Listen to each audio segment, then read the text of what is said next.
Boulder, it's a long road from Amistad to Toho. Doesn't matter which way you go, the miles are all the same. But when you finally get there, and when you pull the cover off, then it's time to get a little bit lost out on the lake.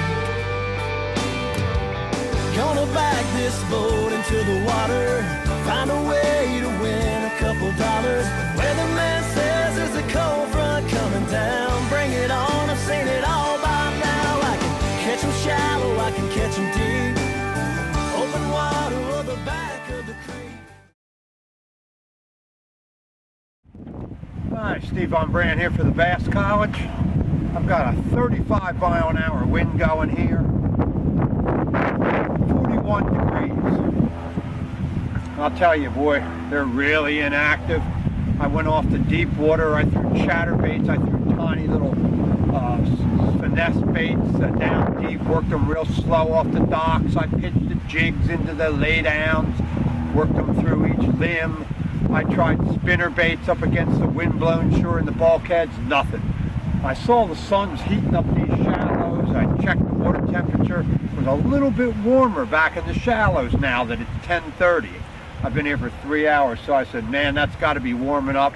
Has to be some active fish here in the shallows. Look how skinny that bass is. That is the skinniest bass. I can't even believe how skinny that is. Threw it up here into the pads. Bluegill dirty jig. He came out, hit it aggressively, but man, I'll tell you, they really, far and few between, really, really tough. Code. See if we can get some more. I'll see you in a minute. Another skinny little sucker. Dirty jig. They're up in the pads. They're still up in the shallows, and they're in the pads, but you can't work it the same way because the water is so much colder and they're so inactive. What you have to do is you have to get yourself deep into the pads. Throw it in shorter, make shorter little casts, more accurate casts. And lift your rod tip up, shake it, let it fall, shake it, let it fall, like that. More like a jig rather than a swim jig. And they come out and hit it. That's the third one. I caught another one the same size. I'm not going to film all those bass that small, but they're definitely in here. Two others swiped at it and missed it, so you can catch them. You can catch a limit probably in 30 minutes if you wanted to limit that size. But we'll see if we can't find some bigger ones, maybe entice one that's a little bigger in these pads to strike. So there we go. They're all over the place. You'd never even know that these fish were in here if you worked this the traditional way. You've got to get up in these pads. They have leaves and pine needles and all types of debris all stuck inside the pads. And you have to get up into these pads. You've got to turn the trolling motor off because they're in a negative mood, the water's colder, and it's hard to work it. So you have to get up into these pads, turn the trolling motor off. Even when the trolling motor was on low as it could go, and a steady speed, not turning it on and off, they wouldn't hit. But you turn that motor off and you just pitched into the holes and let it fall in and jig it up and down, and they bang, bang, bang, they're hitting it all the time. You just have to have a lot of confidence that you're in the right area and that you're not wasting your time, and you'll catch them. I've caught about 6 now in the last 20 minutes, so that just goes to show you they're all that small size. They're not any big fish, but I'm sure there's some bigger fish in here, and maybe we'll run into those in a minute. But that's the key.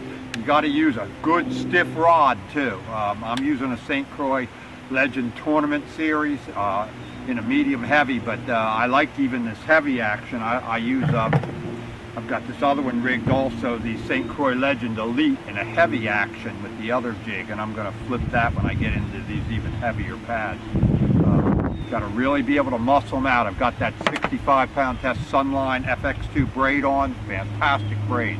So that's the deal. You got to have a high-speed reel. I'm using the Shimano Corrado 7-to-1. You got to just be able to catch up with them right away and just muscle them right out of them. Okay.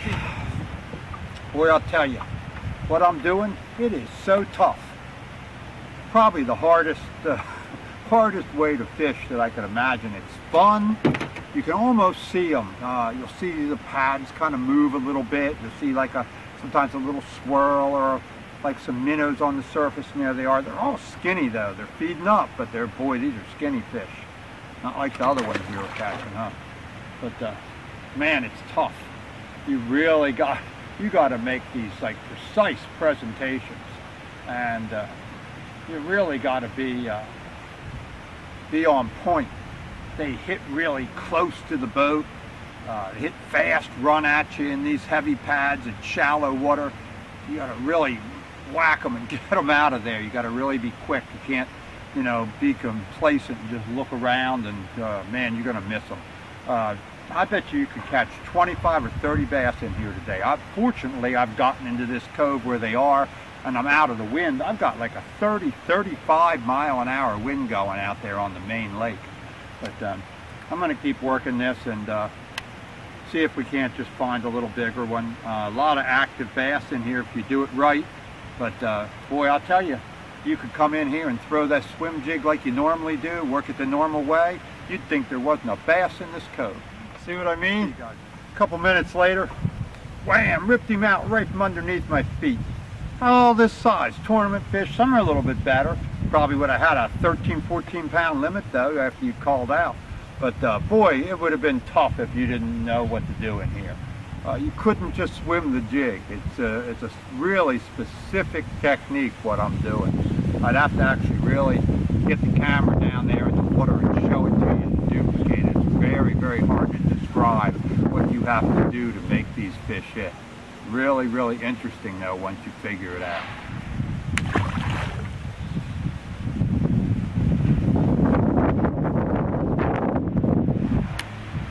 Well, I could keep catching these bass, you can tell.